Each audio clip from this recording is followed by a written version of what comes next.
I'm Vanessa Ruck and I'm here with Oxford products, and today we're going to be looking at the HotGrips Pro and we're going to be doing a full installation to keep your hands warm out on the road.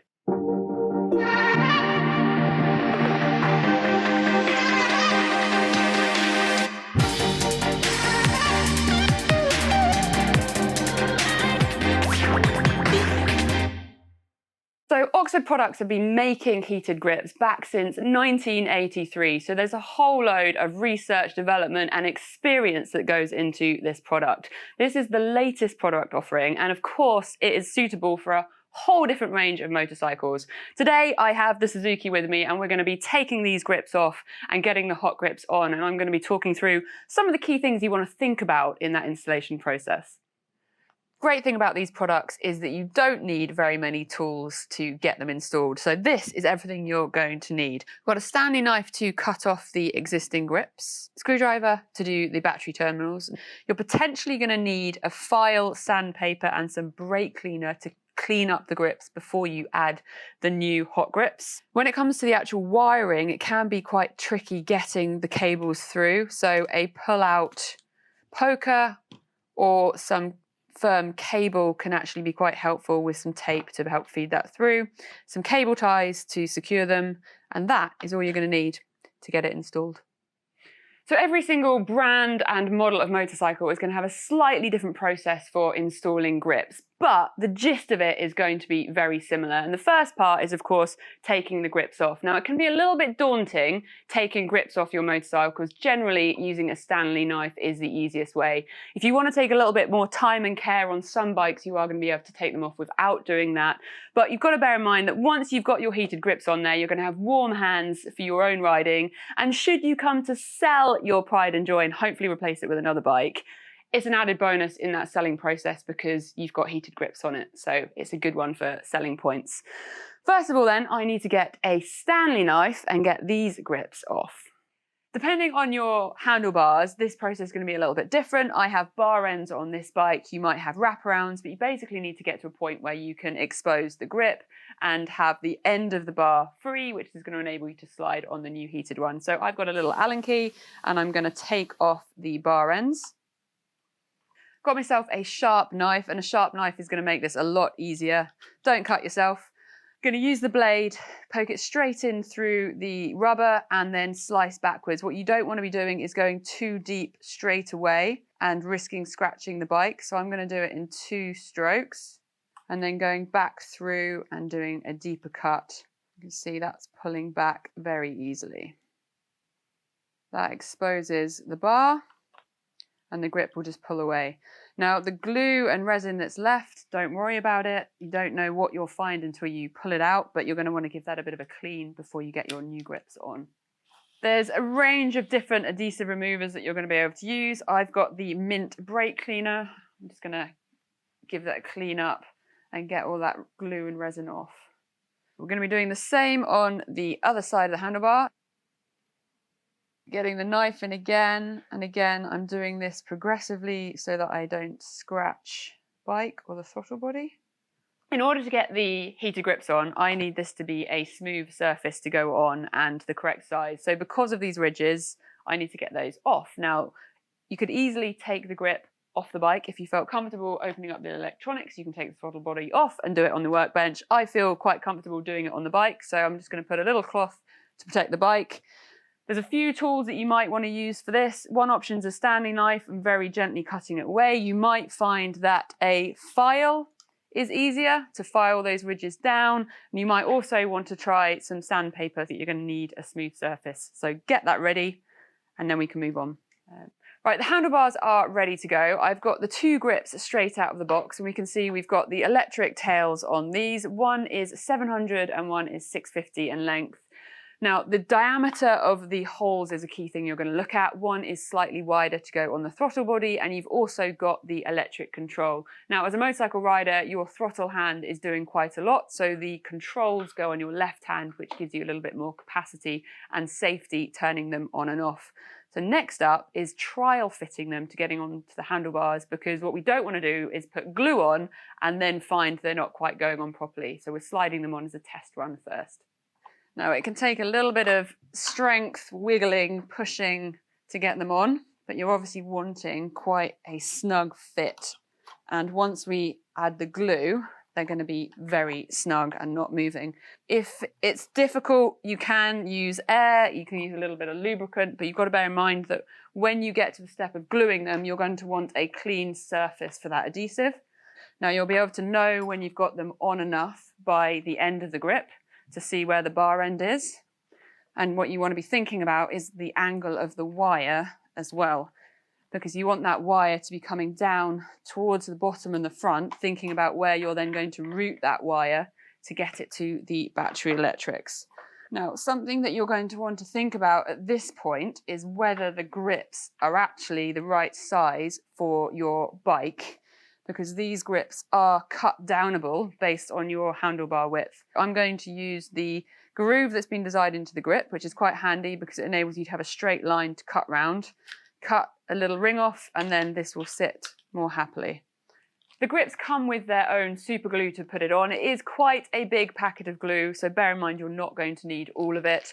I recommend getting some kind of cloth or rag to protect your paintwork, and then it's a case of getting the glue inside the grips. Now you're going to want to put enough on to glue them, but a little bit conservatively because it is super glue for a reason.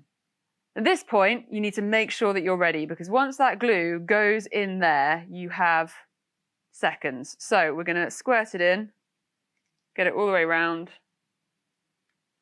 and then put your glue somewhere safe and get it onto the handlebar. Having a bit of a fight and a wiggle is to be expected.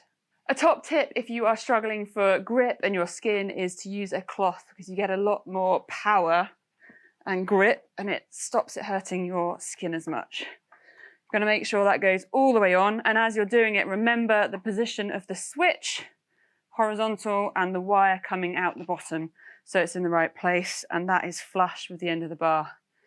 Second side, you're going to put your glue in, and again, remember that you have seconds. It's going to start bonding. I'm going to use the cloth again.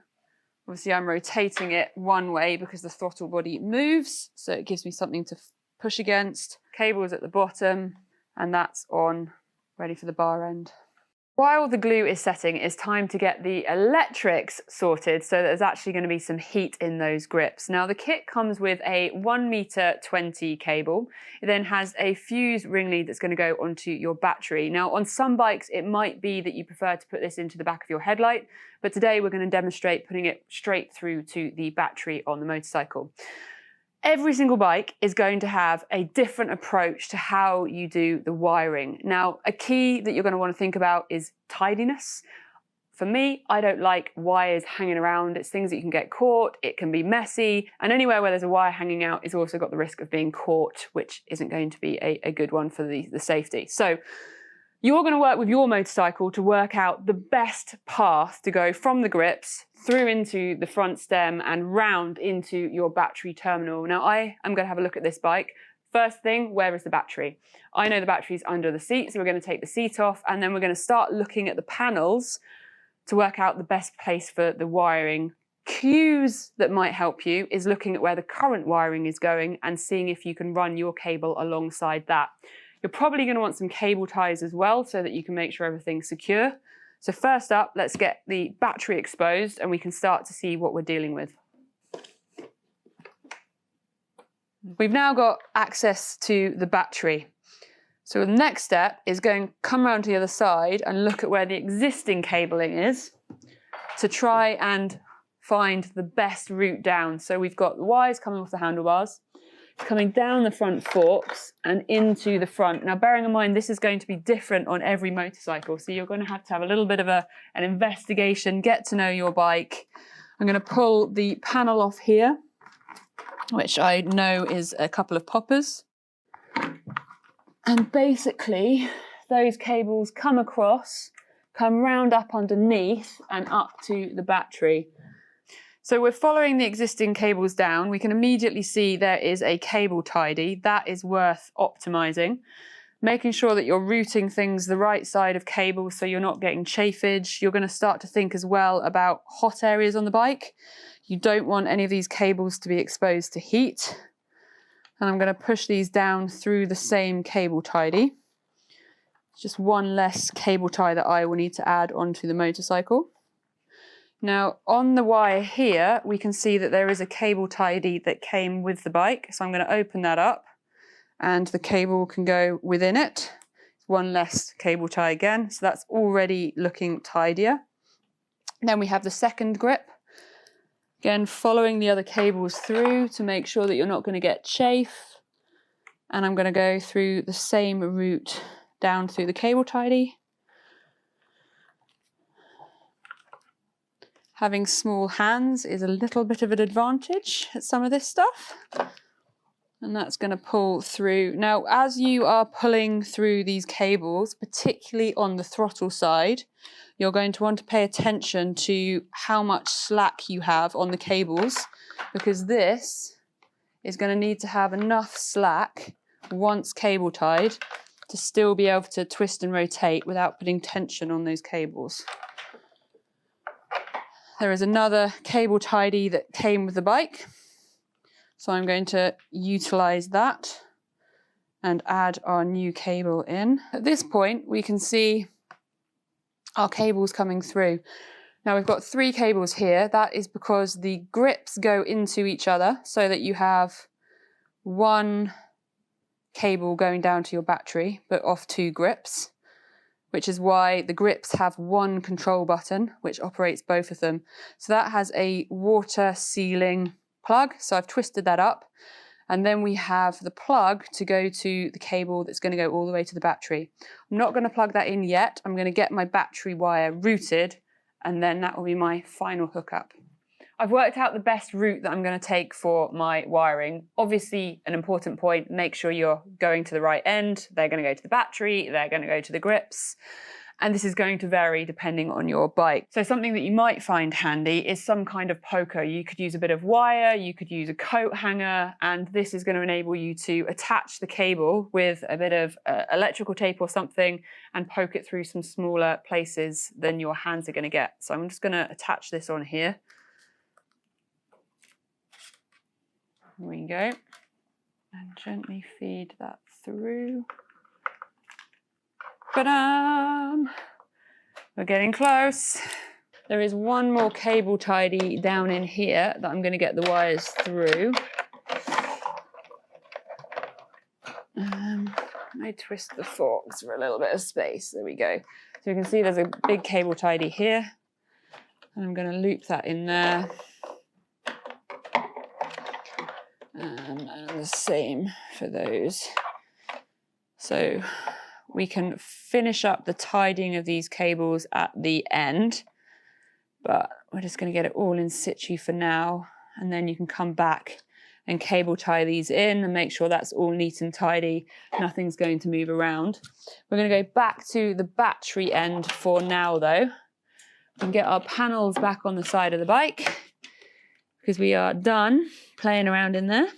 We're now at the battery point of the hookup, and don't be intimidated by the fact that this is electrical and it's batteries and wires. It's very, very simple. You have a positive and a negative. They're color-coded, black and red, as with normal. So it's a case of undoing the terminals to the battery. I'm going to be putting the black on and the red on. Once you have got this attached, you want to make sure that your wires aren't going to start touching the bodywork of the bike. Keeping the cables that are already on the battery on the battery. I'm going to take the screw out and add my new cable, and then just have a think about making sure that you've got the path of least resistance for where that cable is going to go, so you're not going to get chafing.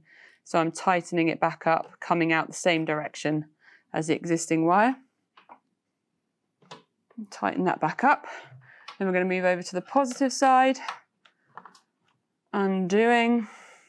Now on the positive side, we do also have a fuse. So in here is a 5 amp fuse. The grips are pulling around 4 amps of current. So that 5 amp is going to just prevent anything from melting or burning anything out if it was to fuse. It's a bit of protection. I'm going to take the bolt out of the battery terminal again. And then insert our new wire. And put it down in place.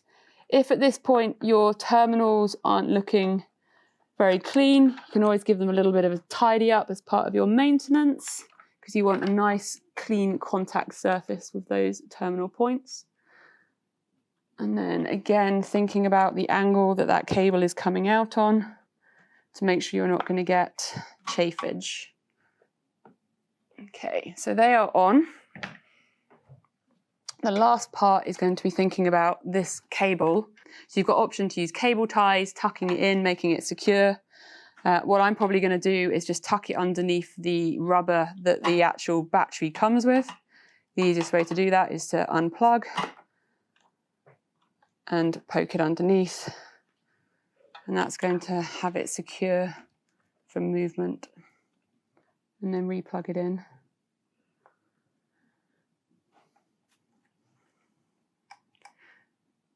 Now, before you put your seat back on or your side panel, wherever your battery is, make sure those connections are done up correctly. They are water sealant, but they are not water sealed if they're not done up properly.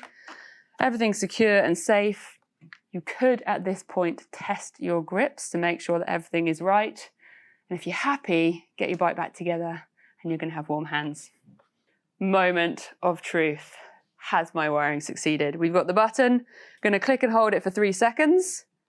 That is going to turn it on, and then you can see it's immediately flashing green. Now, this is part of the technology in the grips where it knows that there is no current going through the motorcycle at the moment. So battery saving mode means it's going to turn off unless I then turn my bike on. But the fact that there is a light means that those grips are wired up correctly.